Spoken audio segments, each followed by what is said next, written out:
আজ পয়লা জানুয়ারি পুরনো বছরের অবসান ঘটিয়ে নতুন বছরের শুরু। তাই প্রত্যেকে জানাই শুভ নববর্ষ, হ্যাপি নিউ ইয়ার। বন্ধুরা, নতুন বছরের পয়লা দিন বলে কথা। শীতের আমেজ বাঙালি উপভোগ করবে পিকনিকের আনন্দে। এর নতুন কি? তবে ফি বছর পয়লা জানুয়ারির গুরুত্ব বাঙালির কাছে অন্যভাবেও রয়েছে। এদিন কল্পতরু উৎসব।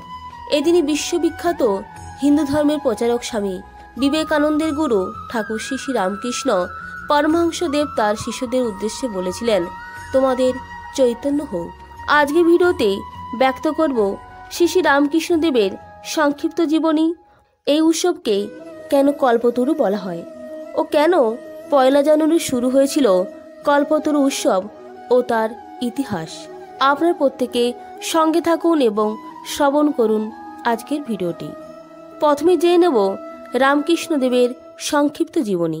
পশ্চিমবঙ্গের হুগলি জেলার আরামবাগ মহকুমার কামারপুকুর গ্রামে 1836 সালে 8ই ফেব্রুয়ারি এক দরিদ্র বৈষ্ণব ক্ষুদিরাম চট্টোপাধ্যায় এবং চন্দ্রমণি দেবীর সন্তান ভূমিষ্ঠ হয়।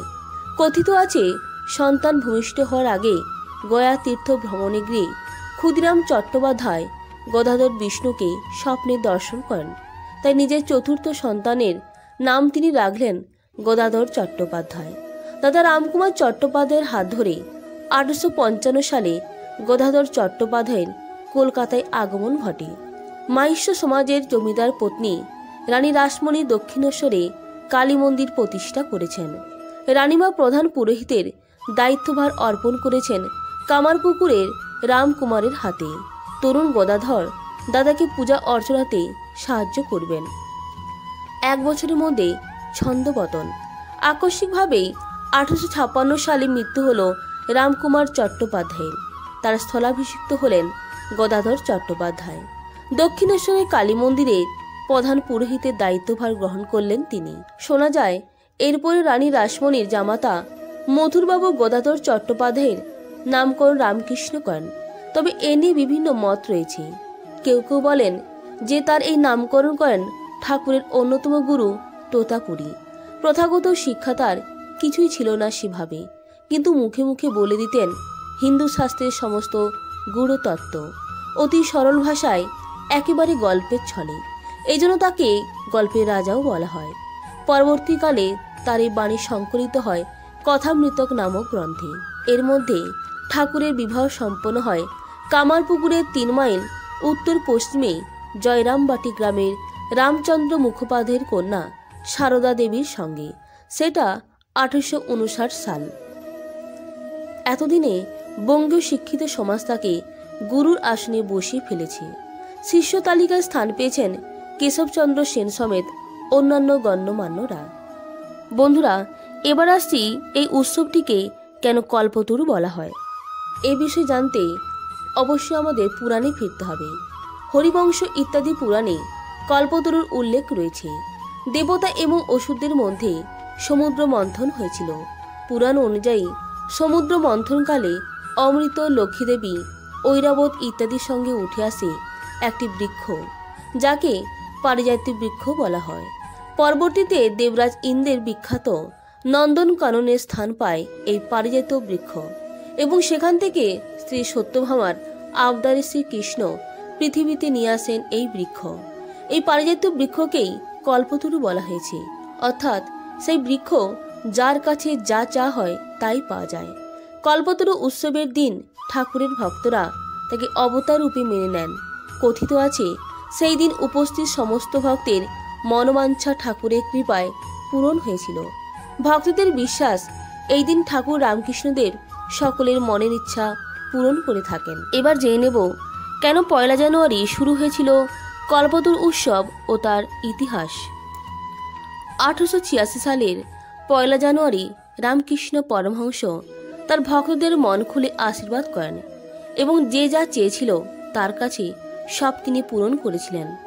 ভক্তদের বিশ্বাস, এই দিন তিনি ঈশ্বরের অবতার হিসেবে তাদের কাছে আবির্ভূত হয়েছিলেন। সেই থেকেই এই দিনটি তার ভক্তগণেরা ধুমধামের সাথে পালন করে। তাদের পালন করা এই উৎসবটি কল্পতরু উৎসব নামে পরিচিত। বিভিন্ন জায়গায় এই উৎসব পালিত হয়। তবে কাশীপুর উদ্যানবাটিতে এই উৎসব অত্যন্ত ধুমধামের সাথে পালন করা হয়, কারণ এখানেই রামকৃষ্ণ পরমহংস জীবনের শেষ দিনগুলি কাটিয়েছিলেন এবং এখানে একটি গাছের তলায় দাঁড়িয়ে 1886 সালের 1 জানুয়ারি তিনি তার শিষ্যদের প্রাণ ভরে আশীর্বাদ করেছিলেন। সেই থেকেই তো কল্পতরু উৎসবের সূচনা। কাশীপুর উদ্যানবাটির পাশাপাশি দক্ষিণেশ্বর কালী মন্দিরেও এই উৎসব অত্যন্ত ধুমধামের সাথে পালন করা হয়। দেশ বিদেশ থেকে ভক্তগণেরা 1 জানুয়ারি দক্ষিণেশ্বর কালী মন্দিরে পুজো দিতে আসে এবং আসে কাশীপুর উদ্যানবাটিতেও। যে গাছের নিচে রামকৃষ্ণ পরমহংস সমাধি লাভ করেছিলেন তা দেখতে ভিড় হয়ে যায়। তাদের বিশ্বাস এই দিন ঈশ্বর তাদের সব মনস্কামনা পূরণ করে থাকেন। 1886 সালের সময় রামকৃষ্ণ পরমহংস দুরারোগ্য ক্যান্সারে আক্রান্ত ছিলেন। তার গলায় ক্যান্সার হয়েছিল এবং দিন দিন তার শারীরিক অবস্থা খারাপ হতে শুরু করেছিল। এই সময় তাকে ভালো করে চিকিৎসা করার জন্য উত্তর কলকাতায় কাশীপুর উদ্যানবাটিতে নিয়ে আসা হয়েছিল। সেই সময় 1 জানুয়ারি তিনি একটু সুস্থ বোধ করেছিলেন বলে বাগানে হাঁটতে বেরিয়েছিলেন। সেখানে তিনি তার অনুগামী নাট্যকার গিরিশচন্দ্র ঘোষকে জিজ্ঞাসা করেছিলেন, তোমার কি মনে হয় আমি কে? গিরিশচন্দ্র বলেন, আপনি ঈশ্বরের অবতার রামকৃষ্ণ পরমহংস।